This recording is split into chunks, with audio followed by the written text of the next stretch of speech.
니바다 그란첸, 이름 생소하시죠? 이 시계 브랜드의 전 이름은 니바다. 쌉 듣보 브랜드는 아니에요. 1926년 야콥 슈나이더가 스위스 그란첸 마을에서 설립한 브랜드로 해외발 위키에서는 1879년 설립으로 기재되어 있는데 합병을 이룬 크로톤의 설립일과 섞여 오 기재된 것으로 보입니다. 아들 맥스가 가업을 물려받았던 것으로 보이나 훌륭한 운영을 해오진 못한 것으로 보입니다. 라이센스가 저 멀리 멕시코로 넘어가 있었어요. 그러던 2019년 한 프랑스인 기욤 라이데에 의해 새 출발하게 된 것으로 보입니다. 기욤은 38세의 나이임에도 마케팅 분야에서의 경력이 화려합니다. 제니스, 지라드페라고 예거 르클트르에서 재직한 적이 있고요. 2015년에는 윌리엄 L이라는 브랜드를 론칭했던 경력도 있더라고요. 무난한 실적을 기록한 후에 판권을 넘긴 모양입니다. 아무래도 테크니컬한 부분보다는 마케팅 분야의 능력자이자 애호가가 두 분야를 연결하여 활동한 느낌이죠. 2019년에 니바다 그란첸을 부활시켜보고자 마음먹었습니다. 니바다가 가지고 있는 무기가 있다면 빈티지한 분위기를 가진 브랜드라는 점, 그리고 복각하고자 하는 현 시점과 잘 맞아떨어진다는 점입니다. 대표적을 보니 브랜드 창립자이신 야콥 슈나이더는 1950년부터 약 15년간 스팀팩을 들이킨 것으로 보입니다. 1950년대 아쿠아매틱, 엔타악틱을 출시하며 찐 존재감을 알렸으며 롤렉스 시드웰러가 나오기보다도 2년 전에 1000m 방수력의 뎁스마스터를 출시했어요. 자, 그리고 1963년에 출시한 시계가 바로 오늘 리뷰할 시계의 근간입니다. 정확한 명칭은 크로노마스터 에비에이터 C다이버. 긴 이름만큼 크로노그래프를 육해공 분야에서 전문적으로 활용할 수 있도록 만들어진 시계입니다. 중저가, 중가에서 그렇게 많지 않은 선택지죠. 바이컴팩스에 빈티지함을 묻혔습니다. 이 바이컴팩스가 흔히 투카운터로 불리기도 하고 부엉이라고 불리기도 하잖아요. 이것도 부엉이라고 볼 수 있겠네요. 사식기 조금 있고 황달 증상 있는 부엉이.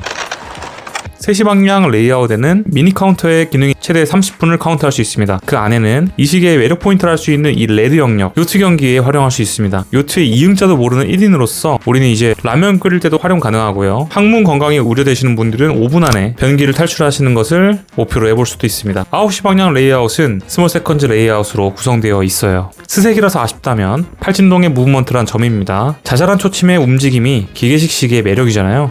매력을 느끼기에도 너무 작습니다. 그렇다고 기계식 감성이 증발한 것은 아닙니다. 이 시계에는 빈티지함 이외에도 숨겨진 매력이 있습니다. 바로 손맛인데요. 우선 의외의 포인트 양방향 베젤입니다. 다소이 생소한 노클립 방식이 적용되어 있습니다. 물론 그렇기 때문에 혼자 돌아가 버린다든지 하는 현상이 자주 발생합니다. 그래도 덜 나대게 하고자 살짝의 저항력을 걸어놓았습니다. 그런데 저항력이라는 부정적 어감과는 다르게 그 조작감은 나쁘지 않아요. 마치 크림을 발라놓은 듯한 스무스함이 오히려 좋습니다. 균일한 회전감, 뭔가 살짝은 떠있는 듯한 편안함, 처음 느껴보는 조작감입니다. 두 번째 손맛은 핸드 와인딩감, 꿀 바른 듯한 와인딩감을 선사하던 카키필드와 기준했을 때도 상당히 비견될 만한 부드러움을 가졌습니다. 덕분에 습관성 와인딩 증후군을 발현시켜주어 항상 풀발 상태로 유지되게 해줍니다. 밥통 무게를 줄이기 위해 수동 무브를 선택하는 우리들의 가슴에 위로가 되어줄 일이네요. 그런데 두께가 얼마길래 뭘 포기한다는 거냐 의아하신 분들 계실 거예요. 크로노마스터는 오토매틱 무브와 수동 무브 선택할 수 있게 해줬습니다. 오토나 수동이냐의 차이는 로터가 있고 없고 차이고요. 핸드 와인딩이 되냐 안 되냐의 차이입니다. 머리와 눈의 전쟁인 거예요. 머릿속에서 시작한 귀차니즘 대 눈으로 볼 때의 뽕이 죽냐 사냐의 대결 구도, 두께가 정말 얼마나 차이 나길래 오토매틱 무브를 선택하면 14.8mm, 수동 무브를 선택하면 13.75mm가 나옵니다. 시계 두께에서 1mm 차이는요,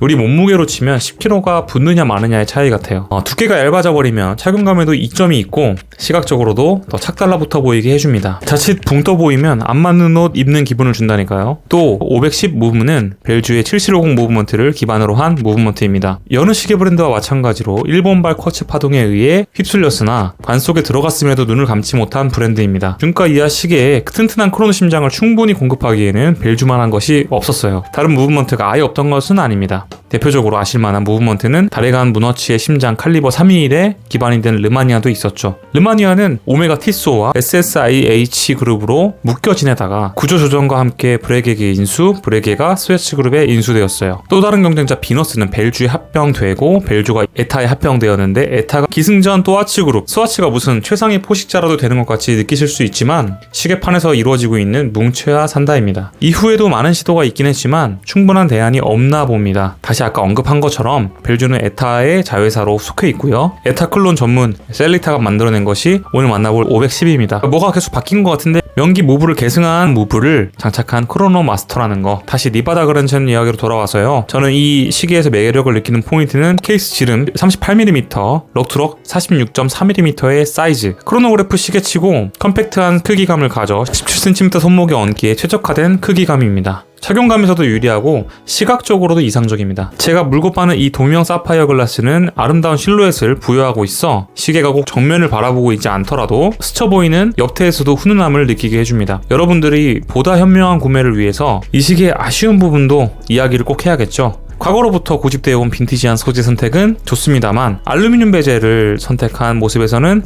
인서트의 폰트 때문인 건지 다소 고급감이 느껴지질 않았으며 다이얼 소재는 드라이해 보이다 보니까 조화롭지 않고 따로 노는 느낌이 드네요. 다이얼이 조금은 더 촉촉했으면 어땠을까 합니다. 그리고 다른 부분보다 이 롤리팝 핸즈의 디테일, 솔직히 제가 크로노마스터를 선택하지 않은 이유로는 에로우 핸즈의 퀄리티에 대한 우려 때문이었는데요. 결국에는 이 롤리팝 핸즈에서 배신당했네요. 뽕이 살짝은 식어버린 듯한 느낌을 피할 수는 없었습니다. 이 모델 이외에 도 여러 선택지를 제공하고 있어서 구매자들의 다소 세부적인 요구사항을 채워주는 데 도움이 되지 않을까 합니다. 우리 채널을 위한 소소한 코드를 제공해 주셨는데 스트랩을 추가로 하나 더 증정받을 수 있으니 구매 시 참고되시기 바랍니다. 가격은 200만원 중반대예요. 웅장해지던 우리들의 가슴에 약간 고구마가 박혀버린 느낌. 그 돈씨가 시전되기 딱 좋은 가격대거든요. 해밀턴의 투컴팩스가 300만원 전후에 포진되어 있습니다. 마케팅 비용, 인지도, 일정 수준 이상의 QC와 AS 시스템 차이도 있잖아요. 생산 규모와 인프라를 등이 없고 합리적인 가격을 제공하는 이점이 있기에 살짝은 아쉬운 체감입니다. 결론입니다. 크로노그래프라는 점과 유의미한 복각판임을 감안했을 때 매력을 어필할 수 있을 만한 진한 개성을 가진 시계입니다. 하나하나 매력적인 포인트를 많이 끌어안고 있으면서도 어딘가 모르게 조화롭지 못한 느낌이 느껴지기도 합니다.